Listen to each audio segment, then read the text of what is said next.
Good evening, folks. Freddie Vasquez. Happy Sunday. Tonight, the case of CJ Hackett. New details are emerging. Join me.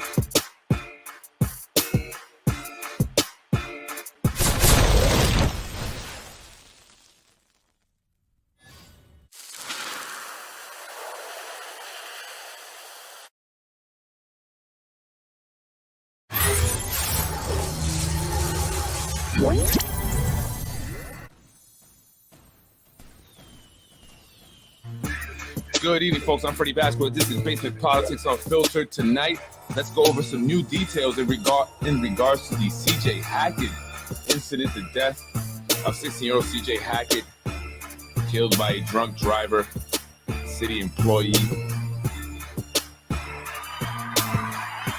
Folks. Good evening, folks. I'm Freddie Vasquez. Tonight, I have a guest on the phone with me. Is Carolyn Solari. She will be talking about some details that we have yet to hear. I should say, some of us anyway have yet to hear, and so I want to bring her on. So please just give me a second here. Hello, Carolyn. Hello. Hello. Yes. Hello. Can you hear me? Hi, Freddie. Yes, How you doing? Good evening. If you can't hear Carolyn for whatever reason, please can someone just let me know on the comments there. So Carolyn, how you doing? You're nice. Well,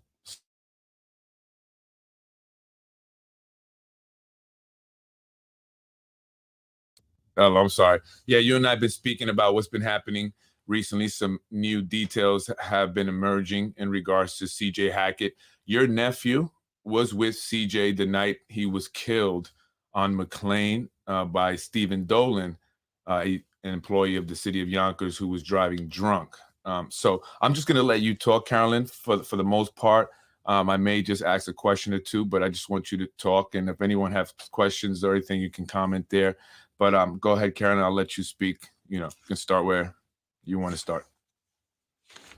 I just want to say, this is not about me, the community advocate. This is about me, the aunt. I am the aunt for AJ, who was with CJ, and my condolences to the Hackett family. I know they are devastated and distraught at the loss of their son. Their son was a very good boy. He was, loved his family, loved his sister and brother, and, loved all his friends. He's beloved by everybody. And that's what people need to remember. All anybody is looking for is the truth and for justice for CJ. And in order to do that, we need the truth. AJ was with CJ, and I heard the 911 call. And I'm sorry. I heard the 911 call and the terror and the fear in my nephew's voice when he was talking about begging for help for his friends. And I'm sorry. That's okay. And I'm not going to talk about anything other than the beginning of it and say to you that Stephan Dolan was a 46-year-old man that decided to drive drunk. Okay, that was his choice. I'm not going to get into the before, the morning, middle, and the after. We could do that after the case is over. But his father and his uncle were the Dolan brothers, Joe Dolan and Bob Dolan. One was a sergeant, one was a detective sergeant. Okay, and they worked for the city of Yonkers for years. His stepmother, meaning Stephan Dolan, worked also for the city of Yonkers and the water department. He had a six-figure job. One of the detectives investigating the case, father was also a cop, and where I started asking questions immediately is when he turned around and said that, meaning the detective investigating it, that bad things happen to good people. Good people, even if he didn't wake up that morning in his mind going to kill a young man. Right. The fact was he left the scene of the accident. He left a boy mortally wounded, and he left another boy frantically trying to get help for him. Just a really 46-year-old. I'm sorry, Karen. Just to clear it up, so Stephan Dolan, his father is a retired Yonkers police detective, and the police detective now investigating the incident, the death of CJ Hackett. His father is also a retired Yonkers police officer, and the fathers actually retired around the same time and knew each other, right? Just to be clear. Joe Dolan was his father. He was a sergeant. Bob Dolan was his captain sergeant, which was his uncle. And then the investigating detective, his father was also a cop. I don't have confirmation on what it is, so I'm not speculating. Right. So he was also a cop. So what the question is, and what we need to get to the bottom of too, is why it took them so long to get Stephen Dolan. And here's the questions that even become more questions now.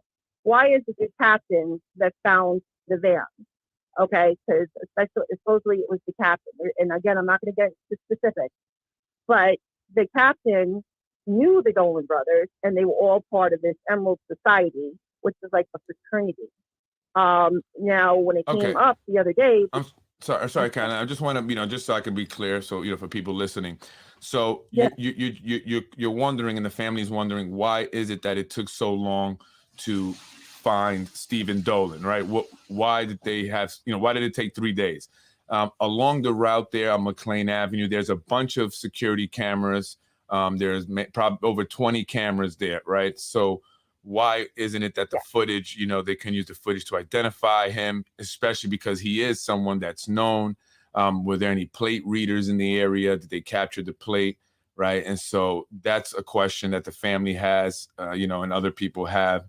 And as well as, just the relationship, right? And I've spoken about this nepotism thing and just the relationship that Stephen Dolan has with, members of the police department. And now you're referring to the Emerald Society. I'm sorry. Hello, Carolyn? Yeah. With the Emerald Society also, I'm not, what is the Emerald Society? Or It's like a fraternity. For different, I don't know the exact, it's like an Irish American fraternal organization. Okay. And I think what heightens what made my questions really come to light was, after your interview with my brother, who came on here to say, hey, this is what happened. Because some people were saying, oh, he got 7 years, and they didn't know the fact. If there's a real problem with news now, the news, especially Yonkers, they're all paid off.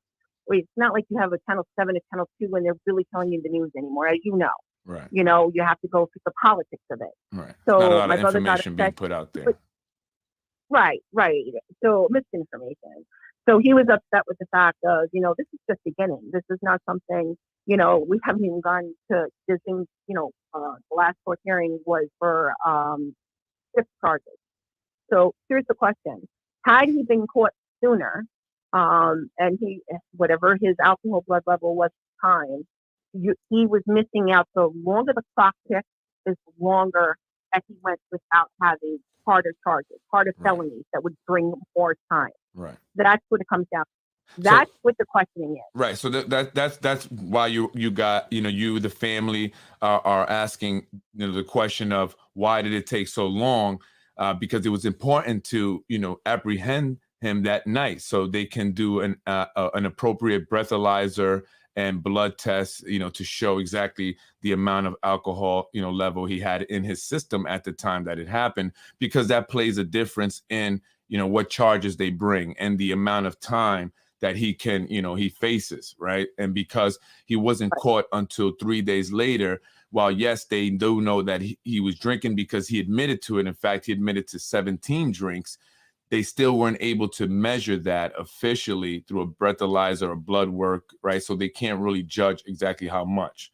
And so, and also, and not, again, I don't want to speculate, but just, we don't know anything, whatever was in his system, right? He can have had a lot of other things in his system, but because they were not able to, apprehend him until 3 days later, or they didn't bring him in until 3 days later, we will never know. And so the question is, did they apprehend him that night? And then did they let him go? Because when your brother was on with me that night, he did say that, a call came through the radio saying that they got the guy. But supposedly, it wasn't the guy. Right. And so, that's some questions that I know, you and the family have. Was it really the guy, or was it not the guy? Right. And we're just trying to get to the bottom line, to the truth. Right. Living in Yonkers, and how I know how the politics of Yonkers work, how the nepotism works. I mean, when my brother came back after he went to the detective division, and the detective said to him, "Bad things happen to good people." You're talking about a boy that's deceased, that's never going to go to his prom, never going to go to work, can't hug his mom again. This that wasn't the proper thing to say. Meanwhile, he had just gotten his healed 3 months earlier from Sano, and here's the thing. It's, all right, so the bottom line basically is what was done in the beginning. And here, we've had this discussion before. First responders mean everything to me. Right. I don't think I give them $500,000, because I've seen, I grew up with firemen, I've grown up with police officers. I've seen the aftermath of when they retire. They continue, especially firemen with health issues from carrying the oxygen on the back. I've known people. Right. So that this now is not an attack on first responders, right? It's not about the police This is just I say get them.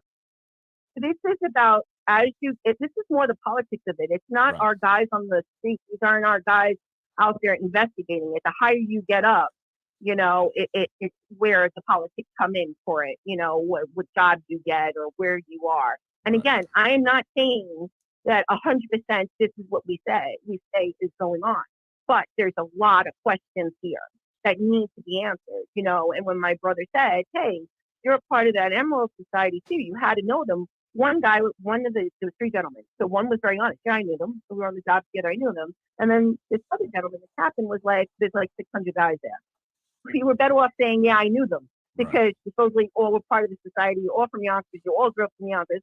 And listen, I know I'm putting myself in the line of fire once again, like I've done, and you know this many, many times. But at the end of the day, we need to know the truth, because it's the fact that he even found the van. How did the captain? I mean, captains usually don't go out looking anywhere. Right. How did you find the van? How did you know where to look? Right. You know what I mean? And again, if I'm wrong, I'm sorry. But you know what? I'm sorry. I just want to touch on that. So you're saying the captain found the van. What do you mean? He's the one that located the van. Where did he locate the van at? And was he just out searching for the van? I don't want to get into specifics, because again, I don't want anything to to affect the case that way. Right. All I'm saying is that you need to investigate from the night this happened. They have his phone, supposedly have his text messages meeting Stephen Dolan. Did he call his dad? Did he call his uncle? Who did they call? What happened?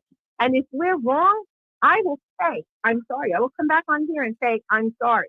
But guess what? At the end of the day, this should not be about somebody's ego. You should be more than willing to go above and beyond to prove that everything was done by the book.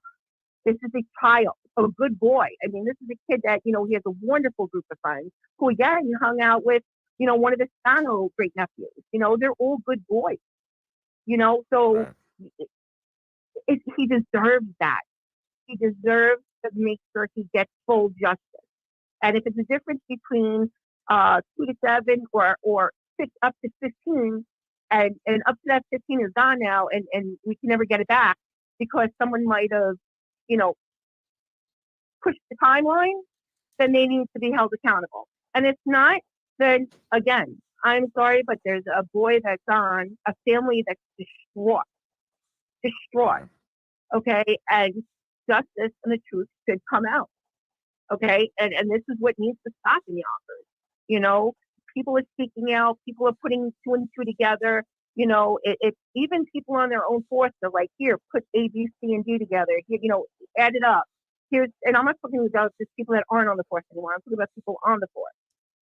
And again, we are very blessed with the force we have. The police force, the firemen. Okay, again, we don't have enough. I think we need, and again, we'll get into that another day. I don't know what the numbers are per civilian, per resident, how many cops are supposed to have, but I know there was some kind of law going in or going to be passed about that. We don't have enough. And it's not fair to our cops to overburden them with all this growth and not have enough of them. No, But that definitely. said, It's not about the police department, here in the city of Yonkers. It's about, again, like you mentioned, the nepotism, right, which allows us a few. And it's not just in the police department; it's in every department here in the city, right, just within the city. And these few individuals, allow for things like this to happen, for cover-ups because of, other members are part of the nepotism system, as I call it. And I've mentioned this. You had, the gentleman Akeem Jamal driving drunk the wrong way on Central Avenue, crashes into somebody, hurts somebody, right? What happens of that? Nothing. He moves on to get promoted. So when you allow these things to happen and there's no consequences faced, then people feel invincible. They feel emboldened to do it. They don't care. They're not going to get away with it. My dad is so-and-so, or my mother's so-and-so, right? And so now here we are. There's a 16-year-old boy who was killed by someone driving drunk, who is a part of the nepotism system, right? Whose father is a former detective, knows the inner workings of the police department, and was a high-ranking person when he retired. The guy investigating it, his father also retired around the same time. I'm sure they knew each other. Was there a call made? He did stop when he hit CJ. He looked and then decided to continue going. And instead of turning himself in, he went to work like nothing happened. And so was he informed to do that? Did he make a phone call? And so that's why it's important that the family and the police also, release the phone records, show the phone records. Did he make any calls? Right? And to who? And then if he made a call to somebody, then let's look at those phone records. Who did they call? Because again, there were police officers who said they caught somebody, they caught the guy, but it wasn't the guy. I mean, they had video camera footage. I'm sure they saw who the person in the vehicle was, or at least what kind of vehicle they were looking for. It was at 2:30 in the morning, so not too many cars out there, and so that's very suspicious. And the family deserves, answers. They deserve the truth. And the guy was arrested in City Hall at work. Right? And so now we have to find justice for CJ, because justice for CJ means justice for the family. And it also means that this will hopefully stop. And, there won't be another employer. Other employees will think twice about it, because I have evidence myself of other employees, supervisors, going to bars with city vehicles, leaving these bars drunk, driving an hour home. And so what if that person kills somebody? So we have to find out the truth. We cannot just allow this to go, And so again, the captain, and do you know the captain's name that discovered the vehicle? You're welcome. You're very welcome. It's funny that the captain, who does not wear a body camera, is the one that found the van. Interesting. And that's something that people fought for. And they spent a lot of money on these body cams, and now they don't wear them. Then what's the point? Right. So tell me what else, Carolyn, I know after your brother was on the show, the police department detectives reached out to him, correct? Yeah. And they wanted to talk to him about that. They said they wanted to clarify some things up. Tell me about that. They just wanted him to come in and talk to him about, I guess, going on your podcast. I guess they watched, and get to the bottom of any questions that he had, if he had any more information, and I guess basically try to assure him that there was no cover up or, no wrongdoing, that there was a timeline for it. And I think that's what made it 100 times worse is once we found out that the captain is the one that found the car, and we were already given, we grew up here. We grew up here. I mean, I've been here, I came in when I was 2 years old. I'm 54 years old. So, we grew up with a lot of firemen, a lot of police, and, we were being told things from the get-go. And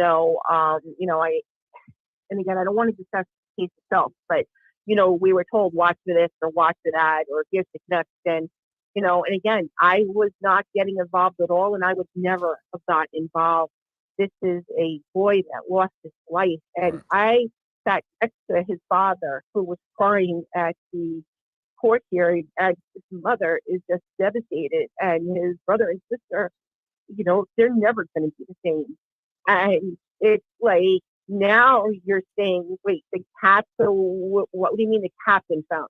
So it brings more questions. You gave us more questions Right. than you did if you would have just left it alone, because now the question is, how did you find it? Why did you Right. have it under surveillance? Why didn't you just go get him? Like, it just doesn't make sense. Like the same thing with Hakeem.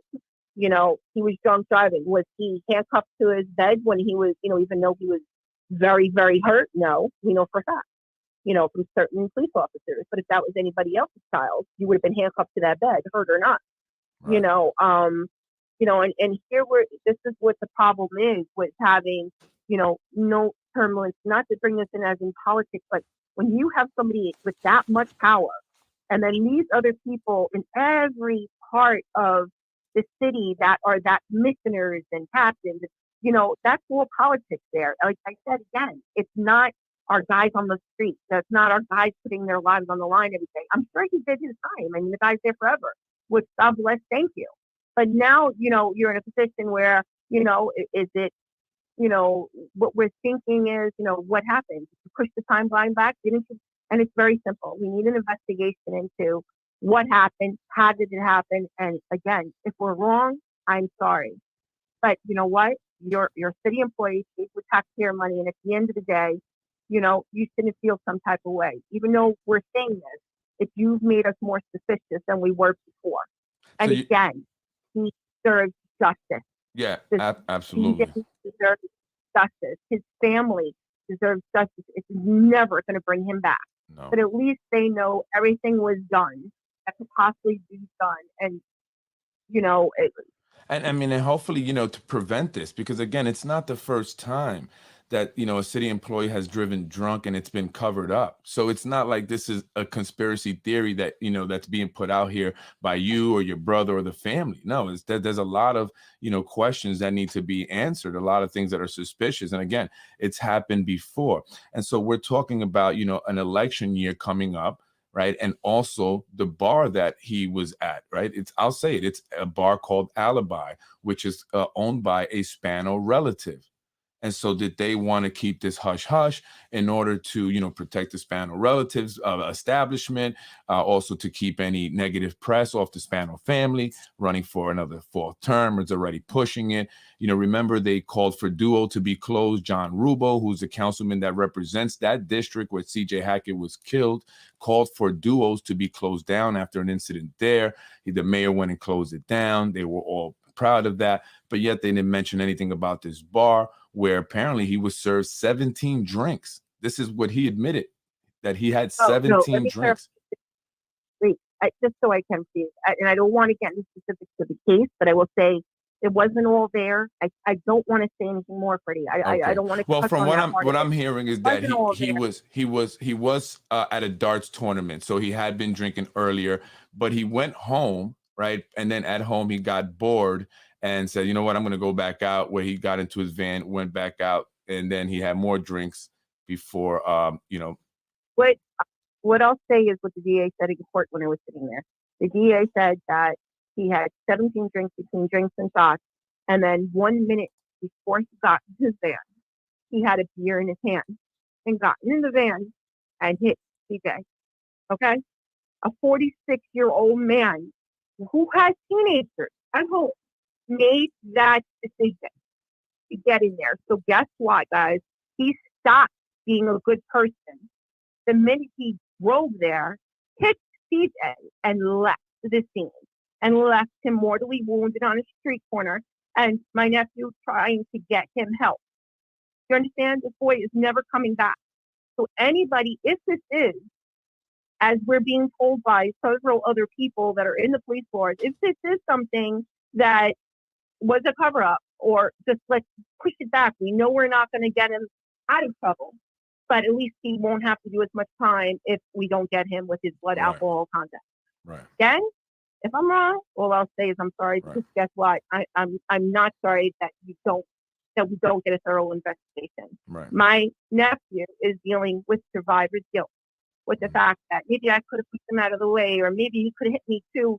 He wouldn't have hit CJ so hard, and then maybe, we would have survived, to hear that, from a little boy that, has my heart and dealing with the fact that the rest of his life his friend's not there, and his parents and his siblings, I mean, his mother so destroyed his father, that he's a junior, we're real people. And that's what people have to understand. It's to be about the real people out here. They get so involved in, who they know and nepotism and all that. You forget. Like, and here, the Emerald Irish Society, AJ was Irish. I mean, CJ was Irish. He comes from the Irish community as well. Right. I mean, this is what you do. And I don't care if he was blue, black, yellow, green, Giovanni the dinosaur. Everybody deserves a right and justice. Right. We deserve the truth. And that's what it comes down to. And now that you've made more questions, then this needs to be investigated by a higher level. There definitely needs to be an independent investigation. I definitely agree to that. Someone outside agency. And, I wanted to just mention, as you were talking about CJ, and your nephew, really quick, just that they have tried to make them look like, just like they were bad kids, right? That they were drinking and, maybe they were rowdy. They were doing something inappropriate and almost in a way that, they kind of not deserved it, but kind of brought it on themselves, which I thought was horrible to do. I think I look at that as further victimizing the family, who's already lost their loved one, the child, forever. And now you're going to go around, insinuating that they were drinking and that they were drunk also. And so it's kind of they both were wrong, right? It's crazy. I am not going to even give that, any part of my breath when it comes to victim shaming. This is a 16-year-old child. He was a 46-year-old man. He decided to get in that van and drive drunk, hit this boy, and leave him. I will say it a million times.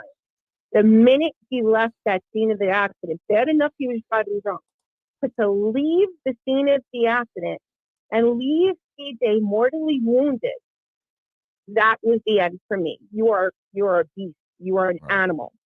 Okay, you have children at home, and this is what you did. So I won't even give that the time of day, whatever they want to say, because at the end of the day, they were pedestrians, and he was driving a van, and he killed him, and it was at high enough speed, which I don't want to get into that either now, but there will be much more that will come out later on. Again, I don't want to say anything more. And what's important, what actually happened. It's important to speak. I'm sorry. No, I'm sorry. It's important to speak out, and I appreciate you coming out, and really being brave and speaking out about it and, fighting for the justice, because again, I said, this has happened before and now it's a 16-year-old child. And as someone says here, this is a baby, right? And what if it was your child? Maybe today it wasn't, but tomorrow it could be if we do not stop this. Enough is enough. And as John Rubo said when he spoke about the Duos incident, when he wanted to shut that establishment down, he said, we have to nip this in the bud. But had they truly nipped this in the bud, maybe we wouldn't be here, right? Because this isn't, the first incidents of, people being drunk, coming out of these bars and fights and, all kinds of craziness, right? And so, not to tie it to political, to make it about politics, but ultimately we have to ensure that we have the right leaders in place. So when this does happen, there's equal justice distributed, right? And people aren't protected and allowed to leave the scene so that they don't receive the max. I mean, the DA is already talking about probably he'll get 2 to 2.5 years.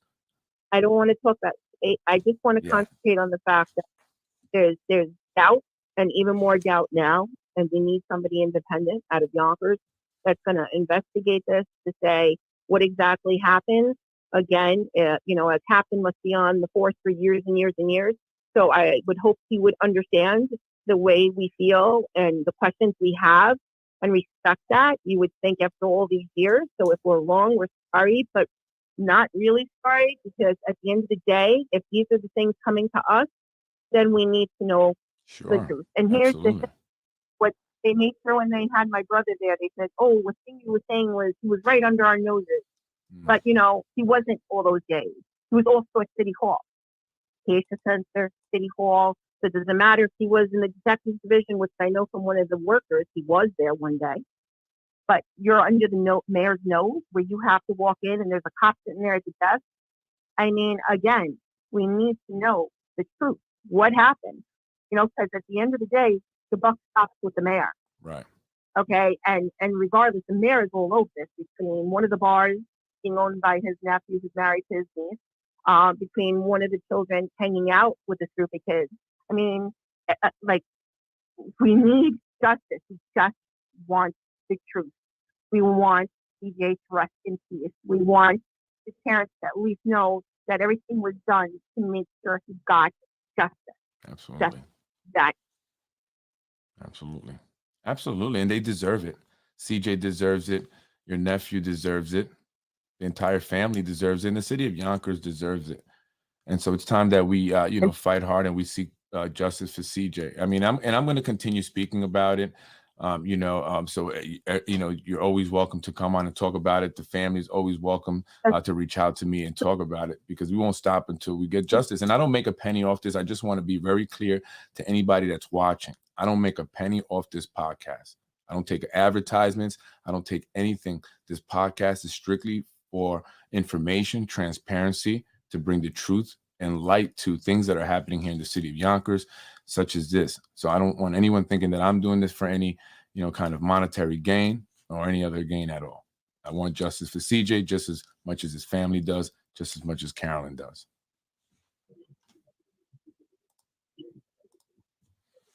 So, hello? Yeah, I'm here. I'm sorry. Oh, there you go. I'm sorry. Yeah. The only thing I'm asking you, and I'm asking you, that let's just make sure anything that comes out is fact.